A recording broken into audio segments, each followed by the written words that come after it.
So one of your famous episodes is the library, where Jerry has a book that he took out of the library in high school and is accused of having never returned it, although he's sure that he did.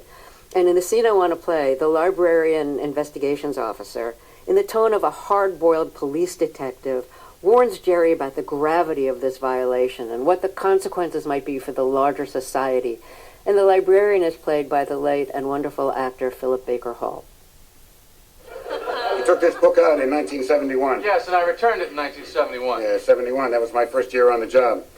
Bad year for libraries. Bad year for America. Hippies burning library cards. Abby Hoffman telling everybody to steal books.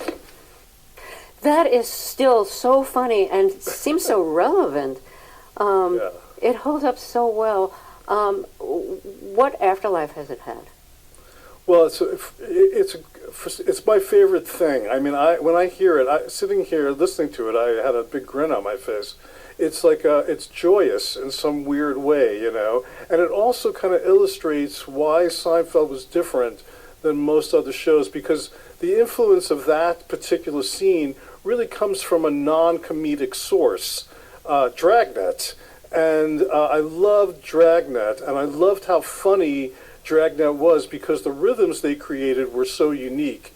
And that's what I tried to recreate in that scene. And of course, Philip Baker Hall was so serious. He played it so straight that it was hilarious. And I could listen to that. I have to say, I don't like to watch my own work or even listen to my own work or be, you know, even think about my past work. But that particular scene really does bring me a lot of joy. So what was the genesis of the idea of it being like all of this hard-boiled stuff was about a library book? Well, I mean, again, one thing about Seinfeld, and Larry went through this a lot as well, it's like the desperation for stories. And we were always seeking some kind of premise, some kind of funny conceit that you could build an episode around. And I had read about somebody who had kept a book for 20 years or something, and the library didn't know what to do. And I thought that was a funny idea. And then I thought about this character who would be the library cop, who would have to go and sort of enforce the fine or the law. And then that kind of like dovetailed with a Kramer romantic thing with the librarian.